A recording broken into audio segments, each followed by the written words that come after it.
محترم بھائیوں بہنوں عزیزوں، آج کل پاکستان میں پنجاب اسمبلی نے ایک بل پاس کیا ہے جس سے صاف ظاہر ہے کہ کفار کی، یورپ کے لوگوں کی خوشنودی مقصود ہے، ان کو خوش کرنا مقصد ہے۔ چنانچہ صاف ہی اللہ کے احکام کے برعکس عورتوں کو مظلوم قرار دے کر کہ عورتیں بہت مظلوم ہیں، خاوند ان پر بہت تشدد کرتے ہیں، اس لیے خاوند کے تشدد کا راستہ روکنے کے لیے گھروں کے اندر حکومت کو داخل کر دیا۔ کفار نے بھی ایسا ہی کیا ہے، جس کا نتیجہ وہ بھگت رہے ہیں۔ تو اب وہ چاہتے ہیں کہ مسلمانوں میں بھی اسی طرح سے خاندان کا شیرازہ بکھر جائے، خاندان ٹوٹ جائیں، جس طرح سے کہ امریکہ میں، برطانیہ میں، فرانس، اٹلی، جرمنی، ان سب ملکوں میں جس طرح خاندانوں کا شیرازہ بکھرا ہے، اسی طرح یہ مسلمانوں کا جو خاندان کی نعمت انہیں حاصل ہے، ایک گھر میں باپ بھی ہے، بیٹا بھی ہے، اور پھر بیٹوں کی آگے شادی ہوتی، وہ بھی وہی ماشاءاللہ رہ رہے ہیں، ایک آدمی کماتا ہے، خاندان کھاتا ہے۔ اللہ کی ایسی شاندار یہ نعمت ہے مسلمانوں پر کہ کفار کو اس پر حسد ہے۔ تو یہ جو نعمت اللہ نے مسلمانوں کو عطا فرمائی ہے، اس کا ہمیں ادراک بھی ہونا چاہیے، علم ہونا چاہیے کہ اللہ تعالیٰ نے ہمیں عورتوں کے متعلق کیا حکم دیا ہے اور عورتوں کو کیا حکم دیا ہے۔ مردوں کو بھی اللہ کا حکم ماننا چاہیے، عورتوں کو بھی اللہ کا حکم ماننا چاہیے۔ تو میں نے جو آپ کے سامنے 2 آیتیں پڑھی ہیں، یہ سورۃ النساء کی آیات ہیں۔ اس سے پہلے اللہ وحدہ لا شریک نے نکاح کے مسائل بیان فرمایا ہے کہ تم پر فلاں فلاں عورتوں سے نکاح کرنا حرام ہے۔ حرمت علیکم امہاتکم و بناتکم، تمہاری مائیں حرام ہیں، تمہاری بیٹیاں حرام ہیں، تمہاری بہنیں حرام ہیں، تمہاری پھوپھیاں حرام ہیں، تمہاری خالائیں حرام ہیں، تمہاری بھتیجیاں اور تمہاری بھانجیاں حرام ہیں۔ یعنی وہ حرام رشتے اللہ تبارک و تعالیٰ نے گنے ہیں کہ ان کے ساتھ تم نکاح نہیں کر سکتے۔ اچھا، اس کے بعد پھر اللہ تعالیٰ نے فرمایا کہ کفار کی خواہش یہ ہے، وَيُرِيدُ الَّذِينَ يَتَّبِعُونَ الشَّهَوَاتِ أَن تَمِيلُوا مَيْلًا عَظِيمًا، کافر یہ چاہتے ہیں کہ جو خواہش پرست ہیں، اپنی خواہشوں کے پیچھے لگنے والے، وہ چاہتے ہیں کہ تم بہت زیادہ سیدھے راستے سے ہٹ جاؤ۔ راستے سے ہٹانے کا ان کا ارادہ اور ان کی خواہش ہے کہ جس طرح سے وہ تمیز نہیں کرتے کہ یہ میری منکوہ ہے یا منکوہ نہیں ہے، ہر ایک سے وہ اپنی خواہش نفس پوری کرتے ہیں۔ تم یہ کام ہرگز نہ کرنا، بلکہ جو تمہارے نکاح میں ہے بس وہی تمہارے لیے حلال ہے، یا پھر لونڈی وہ تمہارے لیے حلال ہے۔ جب اللہ تعالیٰ مسلمانوں کو جہاد کی توفیق عطا فرمائے، کفار کے شہر فتح ہوں، مرد ان کے گرفتار ہوں یا قتل ہو جائیں، تو پھر ان کی جو عورتیں گرفتار ہوں، ان کو بدکاری پھیلانے کی بجائے ایک ایک آدمی کے سپرد کر دیا جائے، وہ اس کا جائز اس کے لیے خاوند کی طرح ہو، اس سے فائدہ اٹھا سکے، اور جو اولاد ہو وہ اس کی وارث ہو۔ اس عورت کو یہ عزت اللہ تبارک و تعالیٰ نے بخشی ہے۔ اچھا، اس کے بعد پھر اللہ نے فرمایا وَلَا تَتَمَنَّوْا مَا فَضَّلَ اللَّهُ بِهِ بَعْضَكُمْ عَلَى بَعْضٍ، کہ ایک دوسرے کی کو اللہ نے جو ایک دوسرے پر برتری بخشی ہے، اس کی تمنا نہ کیا کرو۔ عورت یہ کہے کہ یا اللہ تو نے مجھے عورت بنا دی، کاش کہ میں مرد ہوتی کہ میں بھی جا کر بازاروں میں پھرتی، دکان پر بیٹھتی، کچھ کمائی کرتی.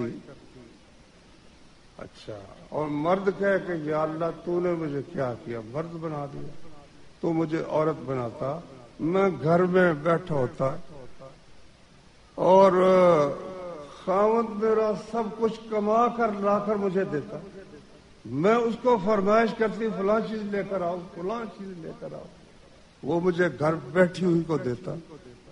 فرمایا ایسا نہ کیا کرو. کچھ برتری اللہ نے مرد کو عطا کی ہے، کچھ چیزوں میں برتری اللہ نے عورت کو عطا کی ہے.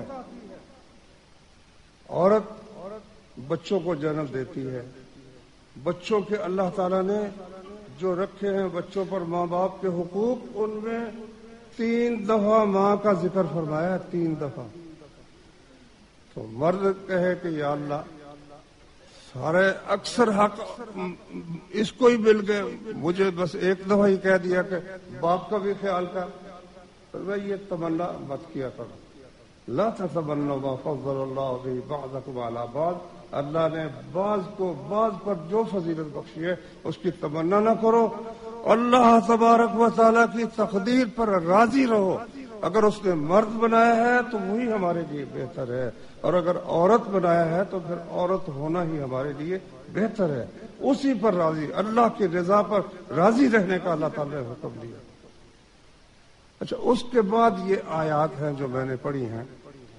فرمایا سب سے پہلے تو یہ ایک خاندان، گھر جو ہے یہ بھی ایک سلطنت ہے، اور اس میں پھر طے ہونا چاہیے کہ آخری حکم کس کا ہوگا، نگران کون ہے، فیصلہ کرنے والا کون ہے. تو فرمایا الرجال قوامون علی النساء، مرد عورتوں پر نگران ہیں، ان پر حاکم ہیں اور ان کی نگرانی کرنے والے ہیں. 2 وجہ اس کی پھر اللہ تعالیٰ نے بیان فرمائی. پہلی تو یہ ہے بما فضل اللہ بعضهم علی بعض. انسانی جسم کی جو ساخت ہے، بناوٹ ہے، اس بناوٹ کے لحاظ سے مرد جو ہے وہ مضبوط بنایا گیا ہے، عورت کو ملائم بنایا گیا ہے. اس کی ساخت ہی ملائمت والی ہے. اس نے بچوں کو جنم دینا ہے، بچوں کی پرورش کرنی ہے، اس لیے اس کے جسم میں اللہ تعالیٰ نے نرمی رکھی ہے. مرد کے مقابلے میں عورت کمزور ہے. یہ بالکل ایک ایسی حقیقت ہے جس کا کوئی شخص انکار کر سکتا نہیں ہے.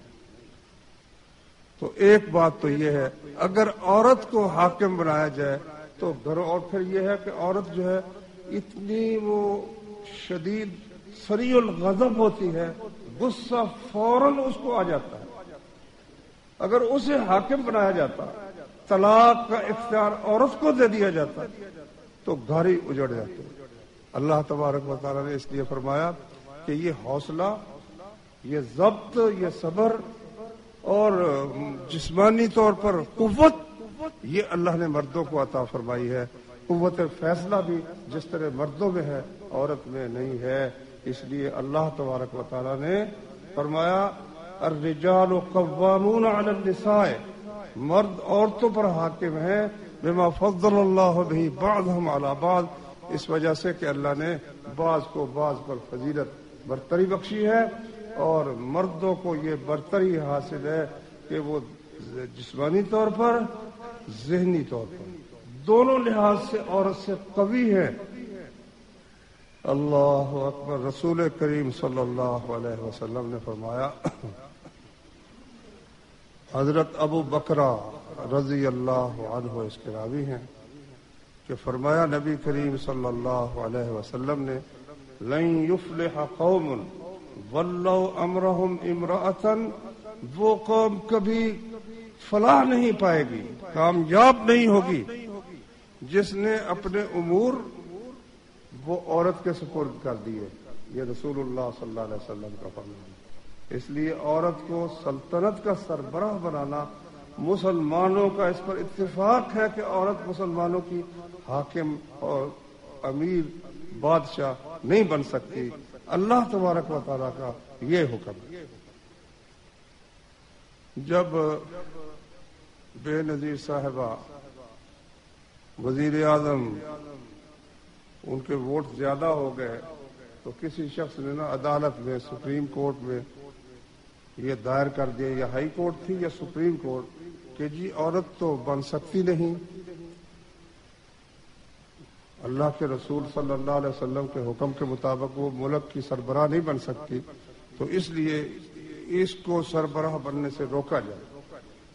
انہوں نے فیصلہ ہی نہیں کیا، لیٹ کرتے گئے۔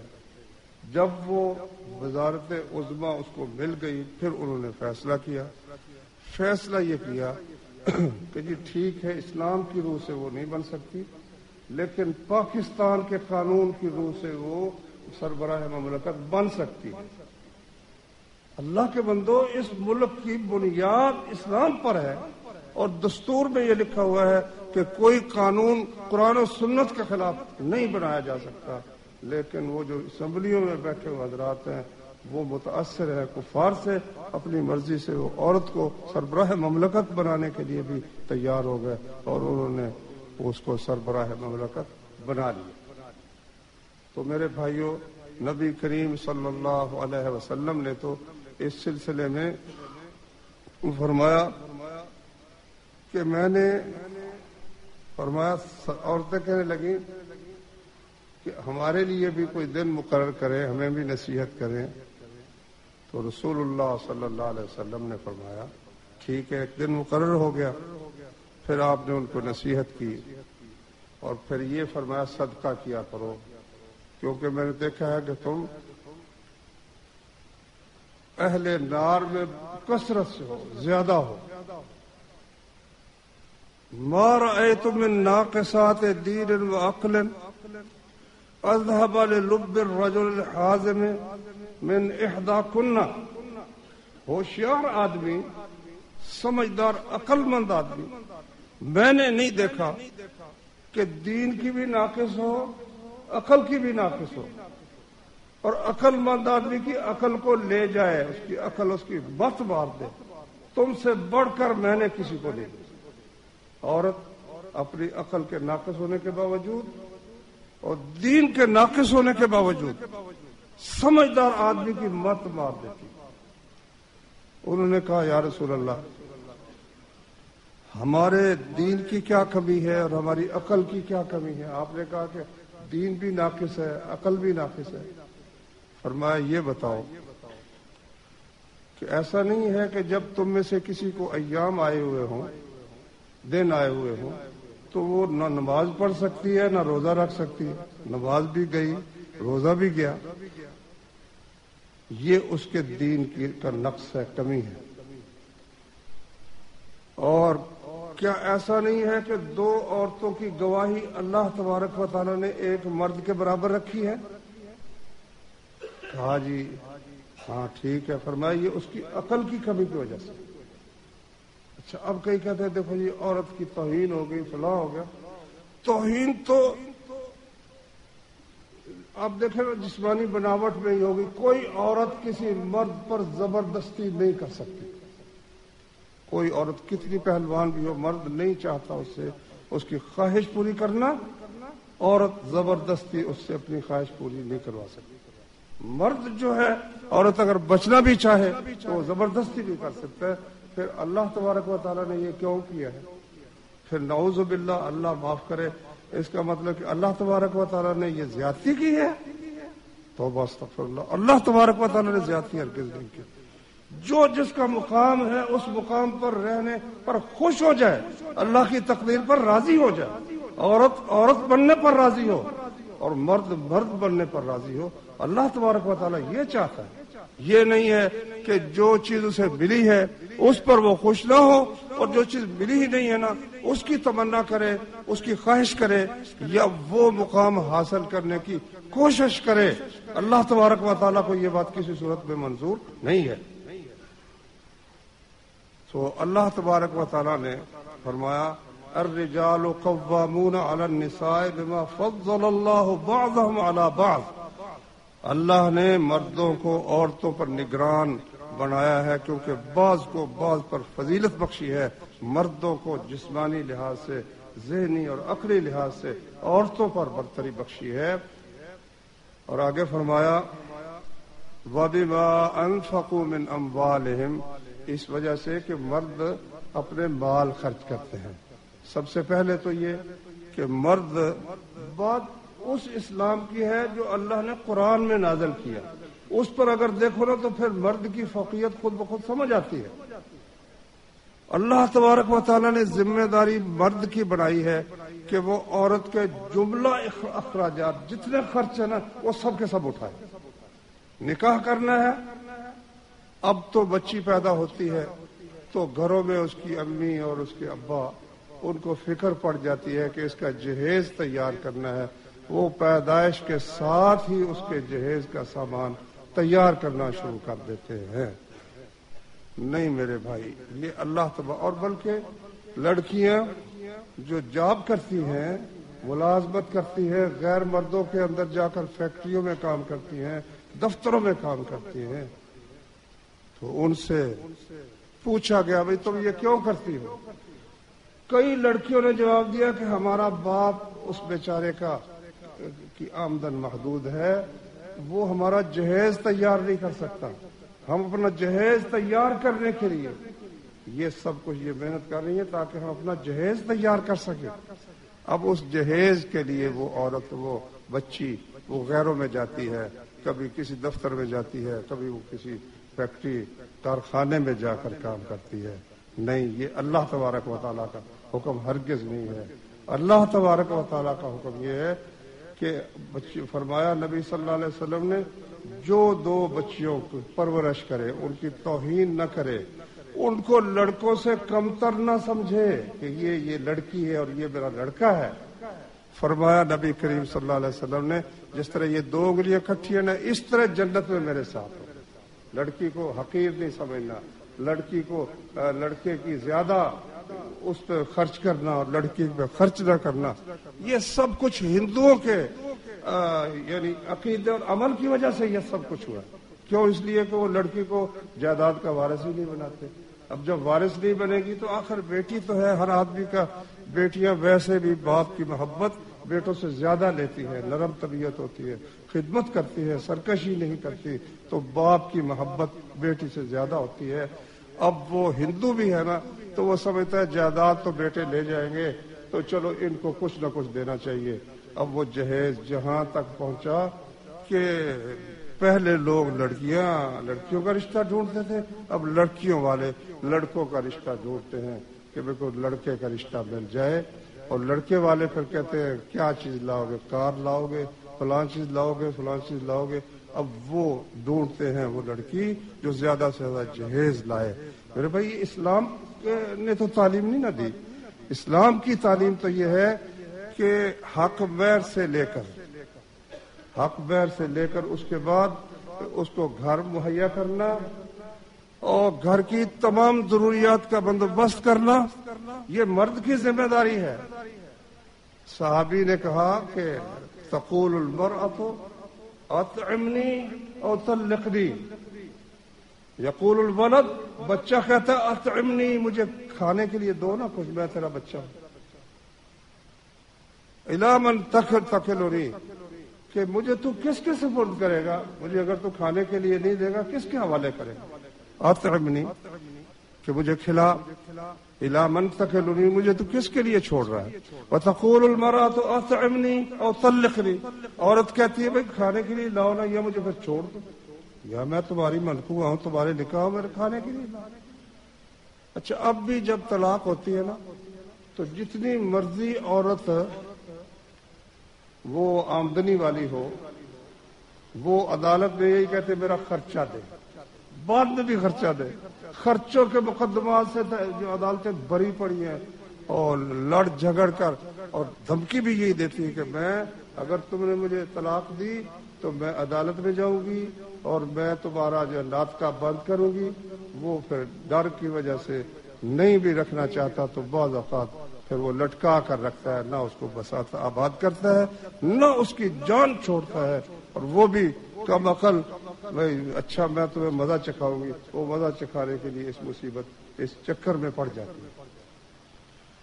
تو اللہ تبارک و تعالیٰ نے مرد کی برتری کا سبب جو بیان فرمایا، پہلا سبب اس کا جسمانی اور عقلی طور پر قوی ہونا ہے، اور دوسرا ثواب یہ ہے کہ مرد عورت پر خرچ کرتا ہے.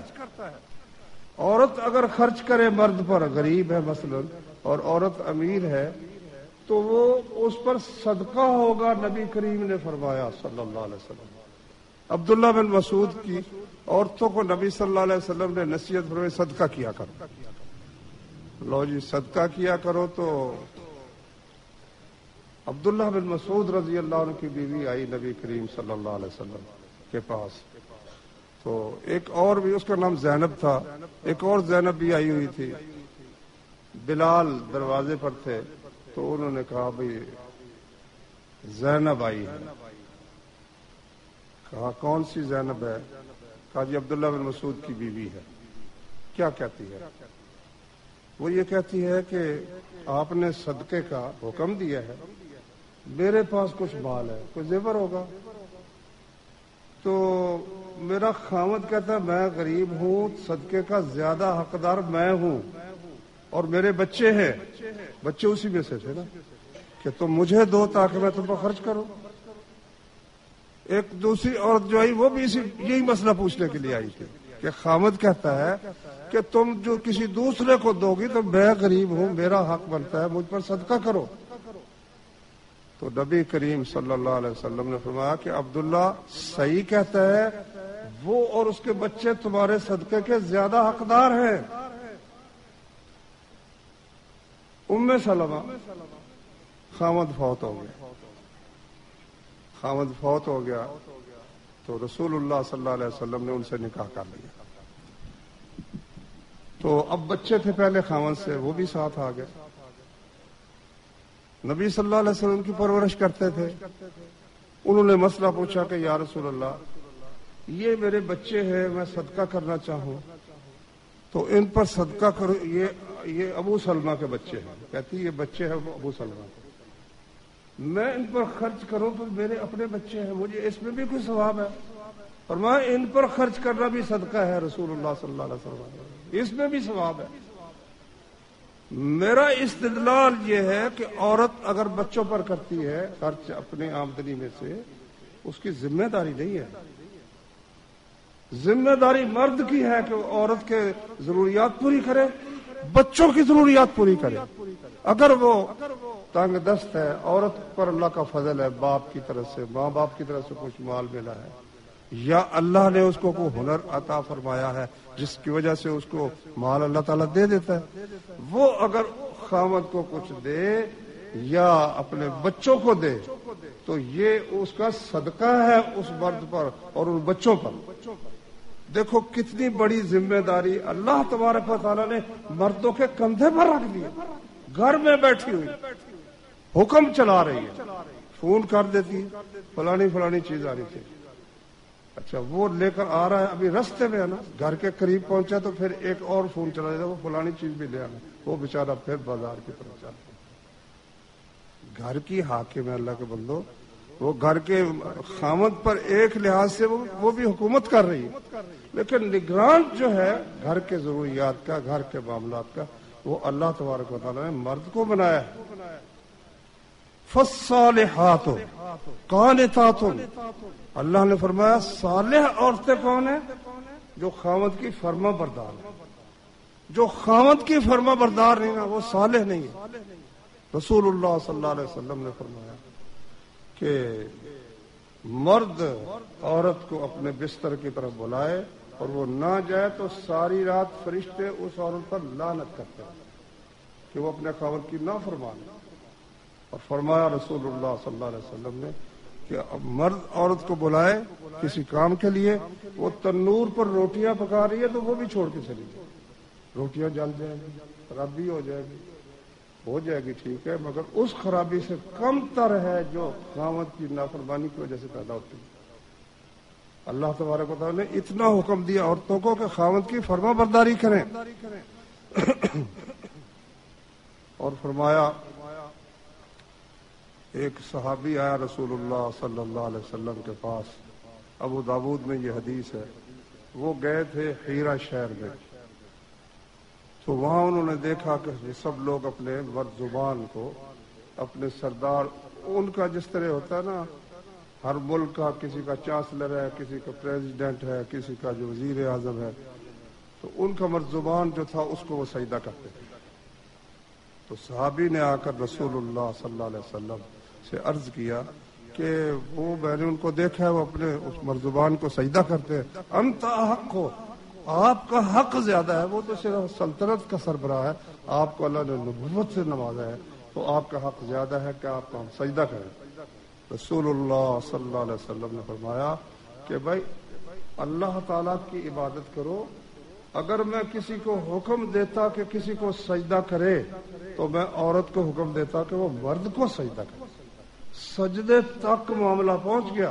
اگر یہ عبادت نہ ہوتی، سجدہ عبادت نہ ہوتی، تو اللہ کے رسول اس کا حکم دے دیتے کہ اپنے خاوند کو سجدہ کرو. فرما بردار ہو کر رہنے میں گھر جنت بن جاتا ہے. ماشاءاللہ خاوند سختی کر سکو، پہلے ہی تمہاری بات ماننے کے لیے تیار ہے. اب جو پہلے ہی بات ماننے کے لیے تیار ہے اس پر سختی کا کوئی سوال پیدا ہی نہیں ہو سکتا بھائی. اس لیے اللہ نے فرمایا فالصالحات قانتات، فرما بردار ہیں، حافظات للغیب بما حفظ اللہ. جب خاوند موجود نہ ہو تو اس کی عزت کی بھی حفاظت کرتی ہے، کسی غیر کو دخیل نہیں ہونے دیتی کہ وہ چیٹنگ کر رہی ہے، کبھی دوسرے سے باتیں کر رہی ہے، کبھی اس کے پاس تفریح کے بہانے سے کسی غیر کے ساتھ اپنی محبت بڑھا رہی ہے. نہ میرے بھائی، فالصالحات قانتات، صالح عورتیں وہ ہیں جو فرما بردار ہیں، حافظات للغیب بما حفظ اللہ، خاوند کی عدم موجودگی میں اس کی عزت کی، اس کے بچوں کی، ان کے اخلاق کی، اور اسی طرح سے اس کے مال کی وہ حفاظت کرنے والی ہے. اچھا، اب بعض اوقات جھگڑا ہو جاتا ہے، اس میں پھر دو صورتیں ہوتی ہیں کہ عورت جو ہے وہ بعض اوقات نافرمانی پر تلی ہوتی ہے، کیونکہ اس کے مزاج میں اللہ تعالیٰ نے ایک کجی رکھی ہے، ایک کجی، اس میں بھی اللہ کی حکمت ہے. اس نے کرنی ہوتی ہے بچوں کی پرورش، اس وجہ سے وہ بہت سریع الغضب ہوتی ہے، غصہ بہت جلدی اپنے بچے کی خاطر لڑ پڑتی ہے. اب وہی جو ہے نا مزاج کی اس قسم کی چیز، یہ بعض اوقات خاوند پر اور دوسروں کے ساتھ بھی وہ کرتی ہے، لڑتی ہے، جھگڑتی ہے. اللہ کے نبی صلی اللہ علیہ وسلم نے اس کے لیے فرمایا استوصوا بالنساء خیرا، میں تمہیں وصیت کرتا ہوں کہ عورتوں کے ساتھ اچھا سلوک کرو. کیوں میری یہ وصیت فرمایا؟ قبول کرو. فإنهن خلقن من ضلع، یہ پسلی سے پیدا کی گئی ہیں، اور اگر تم اس سے فائدہ اٹھاؤ تو وہ کجی کی موجودگی میں فائدہ اٹھا سکتے. اس میں وہ چیز تم ختم نہیں کر سکتے، اس میں وہ کجی تھوڑی سی وہ موجود رہے گی. اور اگر سیدھا کرنا چاہو کہ میں سیدھی کر کے چھوڑوں گا، تو پسلی کو سیدھا کرنے لگو گے تو توڑ بیٹھو گے. نبی صلی اللہ علیہ وسلم نے فرمایا وَكَسْرُهَا طَلَاقُهَا، عورت یہ جو ٹیڑھی پسلی سے پیدا ہوئی ہے اس میں تھوڑی سی کجی ہے، یہ پھر وہ کیا ہوگی؟ سیدھا کرنے لگو گے تو پھر تم رکھ نہیں سکتے بیوی کو، پھر طلاق ہو جائے گی اور علیحدگی ہو جائے گی. اس سے فائدہ اٹھانا ہے تو اس کی اس کجی اور وہ جو اس کی طبیعت میں ایک ٹیڑھا پن رکھا گیا ہے وہ اس کو برداشت کرو. رسول اللہ صلی اللہ علیہ وسلم نے مرد کو نصیحت فرمائی. دیکھو اللہ کے نبی صلی اللہ علیہ وسلم نے کیسا ایک بہترین گھر کی تعلیم دی ہے نبی کریم صلی اللہ علیہ وسلم نے. اب اللہ کا فرمان سنو، فرمایا واللاتی تخافون نشوزہن، جن کی نافرمانی سے تم ڈرتے ہو، وہ مطلب بات بات پر کوئی آگے سے بولتی ہے، سختی کرتی ہے، بد کلامی کرتی ہے، تو پھر تین چیزیں اللہ نے فرمائی. فعظوہن، ان کو نصیحت کرو. وہجروہن فی المضاجع، بستر میں ان سے الگ ہو. وضربوہن، اور ان کو مارو. قرآن کا حکم ہے، اللہ تعالی نے فرمایا کہ ان کو مارو. تینوں چیزیں آگے پیچھے بھی ہو سکتی، پہلے کریں نا نصیحت.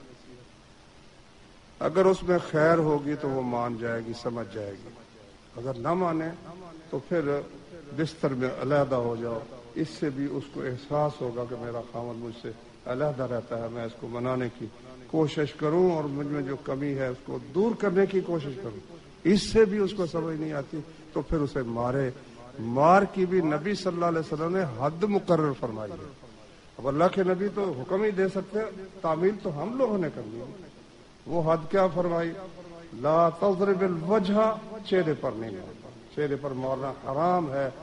بیوی کوئی نہیں، بچے کو بھی، کسی کو بھی چہرے پر مارنا حرام کر دیا نبی صلی اللہ علیہ وسلم. چہرے پر نہیں مارنا. ولا تقبح، بیوی کو بدصورت نہ کہو، یہ حکم ہے نبی صلی اللہ علیہ وسلم. دیکھو حقیقت بھی یہ ہے، اللہ نے ہر چیز کو خوبصورت پیدا کیا ہے، لیکن لقد خلقنا الانسان فی احسن تقویم، بہترین سب سے خوبصورت شکل انسان کی ہے. اب اگر کسی عورت کی شکل آپ کے خیال میں اچھی نہیں ہے تو کسی جانور سے موازنہ کر کے دیکھ لو بھی شکل خوبصورت ہے کہ نہیں ہے. کسی جانور سے دیکھ لو. اللہ نے انسان کو خوبصورت بنایا. اگر اس میں کوئی بظاہر دوسرے انسانوں کے مطابق یہ کہہ سکتے ہو کہ کم خوبصورت ہے، فلاں جو ہے وہ اس سے زیادہ خوبصورت ہے، یہ کم خوبصورت ہے، ولیکن لا تقبح، فرمایا بدصورت بیوی کو مت کہو. اس کو کہا تیری شکل فلاں جیسی ہے، بدتمیزی، یہ اس سے اللہ کے رسول صلی اللہ علیہ وسلم نے منع فرمایا. اور فرمایا لا تضربوا النساء ضربا مبرحا، ایسی مار جس سے زخمی ہو جائے یہ مت مارو، یہ مت مارو. ویسے کوئی چلو مار لیا اس کو، لیکن ایسی مار مارنی جس سے وہ زخمی ہو جائے، اس سے رسول اللہ صلی اللہ علیہ وسلم نے منع فرمایا. فرمایا اللہ تبارک و تعالی یہ تینوں کام اکٹھے بھی ہو سکتے ہیں، نصیحت بھی ہو، علیحدگی بھی ہو اور مار بھی ہو. کیونکہ بعض اوقات پھر ایسی سرکشی ہوتی ہے، خاوند طلاق بھی نہیں دے سکتا، بچے ہیں وہ کدھر جائیں گے، رول جائیں گے، اب اس کو کچھ نہ کچھ کرنا پڑتا ہے. تو اللہ تبارک و تعالیٰ نے اس کے لیے یہ اجازت دی ہے، قرآن کریم کے اندر دی ہے. حدیث میں ہے کہ نبی عورتوں نے آ کر بہت شکایتیں کی تو نبی صلی اللہ علیہ وسلم نے فرمایا بھائی لا تضربوا اماء اللہ ہے، اللہ کی ان بندیوں کو نہ مارو. انہوں نے مارنا چھوڑ دیا، ماننے والے لوگ تھے. لو جی مرد آئے، انہوں نے کہا زائرنا النساء، یا رسول اللہ عورتیں بڑی دلیر ہو، آگے سے بکواس کرتی ہے، فضول بات کرتی ہے، لڑتی ہے، جھگڑتی ہے، زائرنا یہ دلیر ہو گئی. فرمایا اچھا پھر چلو مار لو. اچھا اگلے دن ہوا نا تو کتنی ہی عورتیں نبی صلی اللہ علیہ وسلم کے گھر کے ارد گرد، ایک نے کہا مجھے مارا ہے، یہاں مارا ہے، دوسرے نے کہا یہاں مارا ہے. اب اللہ کے نبی نے یہ نہیں کہا مت مارو، فرمایا لیسوا اولئک بخیارکم، یہ مارنے والے اچھے لوگ نہیں ہیں، اچھے لوگ نہیں ہیں. بس اتنا کہا ہے، اچھا کام نہیں ہے عورت کو مارنا. فرمایا نبی کریم صلی اللہ علیہ وسلم نے خیرکم خیرکم لأہلہ وانا خیرکم لأہلی، سب میں سے اچھا آدمی وہ ہے جو اپنے گھر والوں سے اچھا ہے. جو گھر والوں سے اچھا ہی نہیں، وہ اپنی ایک بیوی بھی نہیں رکھ سکتا، ملک کی سلطنت سنبھالنے کے لیے بے چین پھرتا ہے کہ ملک کی سلطنت مجھے دے دو، میں جلد از جلد پاکستان کا وزیر اعظم بن جاؤں. بھائی تو ایک بیوی نہیں سنبھال سکتا، پہلی بھی نہیں سنبھال سکا، دوسری بھی نہیں سنبھال سکتا. فرمایا رسول اللہ صلی اللہ علیہ وسلم خیرکم خیرکم لأہلہ، سب سے بہتر وہ شخص ہے جو تم میں سے اپنے اہل کے لیے بہتر ہے. وَأَنَا خَيْرُكُمْ لِأَهْلِي، میں تم سب سے اپنے گھر والوں کے لیے بہتر ہوں، فرمایا نبی کریم صلی اللہ علیہ وسلم. اچھا فرمایا وَإِنْ خِفْتُمْ شِقَاقَ بَيْنِهِمَا، اگر وہ دونوں کی لڑائی، خاوند بھی زیادتی کرتا ہے، عورت بھی زیادتی کرتی ہے، یا وہ عورت شکایت کرتی ہے مجھ پر زیادتی کرتا ہے، اس کا پھر یہ نہیں کہ دوسرے غیروں کو اس میں دخیل بنایا جائے، اس کا بھی حل اللہ تبارک و تعالیٰ نے بتایا ہے. مرد کے گھر والوں سے ایک آدمی مقرر ہو جائے، وہ بیوی کا والد ہو یا چچا ہو یا اس کا بھائی ہو، کوئی بھی اس کے خاندان، اس کے گھر والوں میں سے، مرد کے گھر والوں میں سے بھی ایک آدمی ہو، دونوں کی بات سنے، پھر وہ جس کو نصیحت کی ضرورت ہے اس کو نصیحت کرے. وہ اکٹھے رہ سکتے ہیں تو ان کی صلح کروا دے. اگر معاملہ یہاں تک پہنچا ہوا ہے کہ اکٹھے نہیں رہ سکتے تو معاملہ ان کا ختم کروا دے. دونوں کو حکم جو بنایا گیا فیصلہ تم کرو، تو اگر وہ نہیں رہ سکتے تو ان کا فیصلہ کرو. یہ ہے اللہ کا حکم. اب قانون کیا بنا؟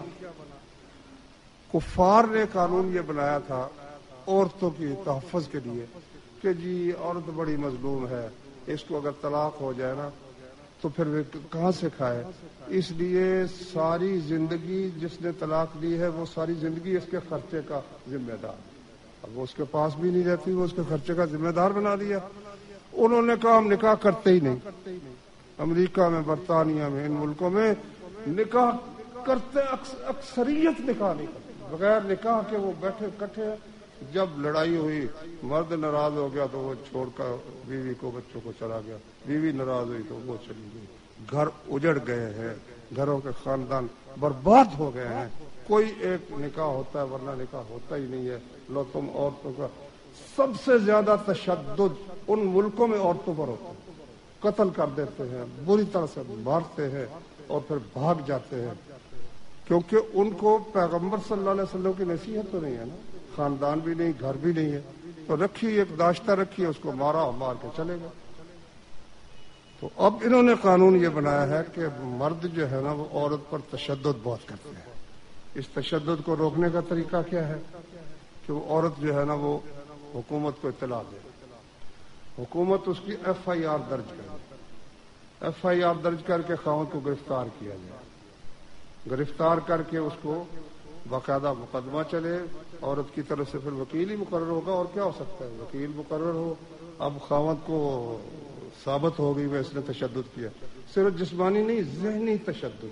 اب ذہنی تشدد جو ہے وہ تو جی اس نے مجھ پر ذہنی تشدد کیا، اب خاوند بات بھی کوئی کرے وہ فوراً چلی جائے گی، پولیس کے پاس چلی جائے گی، اس نے ذہنی تشدد کیا۔ جس طرح کفار کے ملکوں میں وہ خاوند عورت سے خواہش پوری کرنا چاہتا ہے، وہ نہیں چاہتی تو وہ فون کر دے، خاوند کو آ کر وہ پکڑ کر لے جائیں گے، چال بھائی تو اپنی بیوی پر تشدد کر رہا ہے، بیوی پر تشدد کر رہا ہے، ظالموں، غیر عورتوں کے ساتھ ہر منٹ میں تمہارے عزتیں لوگوں کی برباد کرتے عورتوں کی۔ اللہ اکبر، ان کافروں نے ان کی تقلید میں یہ سب کچھ کیا ہے، تو اب اس کو سزا مل سکتی ہے کہ اس کو گھر سے نکالا جا سکتا ہے کچھ 2 دنوں کے لیے یا کتنے دنوں کے لیے، اور ہاتھ میں کڑا پہنایا جا سکتا ہے، پتہ نہیں اس کو لفظ کیا انگریزی میں کہتے ہیں، جو بتائے گا کہ اس وقت وہ کہاں ہے اور اس وقت کہاں ہے اور اس وقت کہاں ہے۔ اچھا، اب اس میں عورتوں کی بھی اس قانون میں بڑی بے عزتی ہوئی ہے۔ اگر عورت نے غلط اطلاع دی تو 3 مہینے اس کو قید ہو سکتی ہے، 50 لاکھ جرمانہ ہوگا۔ اب وہ عورت جو گھر میں ہے، گھر کی بادشاہ ہے، گھر کی یعنی شہزادی ہے، گھر کی ملکہ ہے، وہ جیل میں گئی ہے، غلط اس نے اطلاع دی تھی، جیل میں۔ اب جیل میں جانے کے بعد اس کی عزت کا محافظ کون ہے بھائی؟ نبی کریم صلی اللہ علیہ وسلم نے تو محرم کے بغیر اسلام میں قید کی مجھے تو کوئی سزا یاد نہیں۔ یہ سب قید خانے جتنے بنے ہوئے، اس کی سزا 2 ماہ قید، اس کی سزا 7 سال قید، اس کی سزا 10 سال قید۔ واللہ یہ سزا اس مجرم کو نہیں، وہ تو اس کے مجرم کے بچوں کو سزا ہے، اس کی بیوی کو سزا ہے، اس کے ماں باپ کو سزا ہے، یہ کمائی کر کے لا کے دیتا تھا، اب اس کو تو کھانا جیل میں مل جائے گا، ان کا کون ذمہ دار ہے؟ جو جرم کیا اس کی سزا دو، اس کو درے مارو، سزا دو، سزا دے کے اس کو چھوڑ دو، چور ہے تو ہاتھ کاٹ دو، اور اسی طرح جو بھی حکم ہے اس کو کوڑے مارو، اس کو سزا دو، اور سزا دے کر اس کو بھیجو، جاؤ اپنی بیوی کی خدمت کرو، ماں باپ کی خدمت کرو، بچوں کے لیے کمائی کر کے لاؤ۔ یہ ہے اللہ تعالیٰ کا قانون۔ اب عورتوں کے لیے بھی یہ قانون بنا ہوا ہے، سوچ سمجھ لیں، عورتیں بھی مولوی یہ کرتے ہیں۔ اللہ اکبر، میرے بھائیوں، کفار کے کہنے پر اسلام قرآن میں لکھی ہوئی بات کو ٹھکرانے کے لیے یہ نہیں کہتے کہ یہ قرآن یہ کہتا ہے، یہ نہیں کہتے اسلام یہ کہتا ہے، گالی دینے کے لیے قرآن کی بات کو مولوی کو گالی دیتے ہیں، مولوی یہ کہتا ہے، مولوی عورتوں کا دشمن ہے۔ اب یہ جو اللہ نے فرمایا وَاضْرِبُوهُنَّ، ان کو مارو، اور ساتھ نصیحت بھی کی کس طرح کا مارنا ہے، یہ مولوی کہتا ہے؟ پھر یا تو مرتد ہو جاؤ، اللہ تعالیٰ محفوظ رکھے۔ ذہنی طور پر یہ لوگ جو اس قسم کے قانون بنانے والے ہیں وہ قرآن کو ماننے والے نہیں ہو سکتے۔ قرآن کو ماننے والا کوئی شخص جو اس کا علم رکھتا ہو، جاہل ہو سکتا ہے، وہ جہالت کی وجہ سے بناتے چلے جائیں۔ مسلم لیگ بھی اس میں شامل ہے، عمران خان صاحب بھی شامل ہے، دونوں نے مل کر یہ قانون بنایا۔ حکومت کی اسلامی نظریاتی کونسل علماء کی ان سے بھی نہیں پہلے پوچھا. اب ان کا فیصلہ بھی آ گیا ہے کہ یہ قرآن و سنت کے صریح طور پر مخالف ہے. تو جب حق بات واضح ہو جائے تو اس میں پھر اپنا عزت کا مسئلہ نہیں بنانا چاہیے. حکومت کو چاہیے کہ اس قانون کو ختم کرے اور مسلمانوں کے گھروں کو آرام سے رہنے دے. میاں بیوی کا جھگڑا اگر ہو جاتا ہے تو اس کے گھر خاندان والے اس کا فیصلہ کریں. وہ آسانی سے جا بھی سکتے ایک دوسرے کے گھر جا سکتے. کہیں عورت کو عدالتوں میں دھکے نہیں کھانے پڑتے, مردوں کو دھکے نہیں کھانے پڑتے گھر میں یہ بات. اور اگر عورت اسی طرح جائے گی پھر اس گھر میں اس کا عزت سے بسنا مشکل ہو جائے گا. مرد پھر کسی اور نظر سے اس کو دیکھے گا. بیوی کی نگاہ سے دیکھنا اس کے لیے میرے بھائیو مشکل ہو جائے گا. اس لیے ہم سب کو نا اللہ نے فرمایا یا ایھا الذین آمنوا آمنوا باللہ ورسولہ, ایمان والو اللہ اور اس کے رسول پر ایمان لے آؤ. دعویٰ کرتے ہو ایمان کا, ایمان لاتے نہیں ہو. دعویٰ کرتے ہو ہم مسلم ہیں, قرآن کا حکم مانتے نہیں ہو.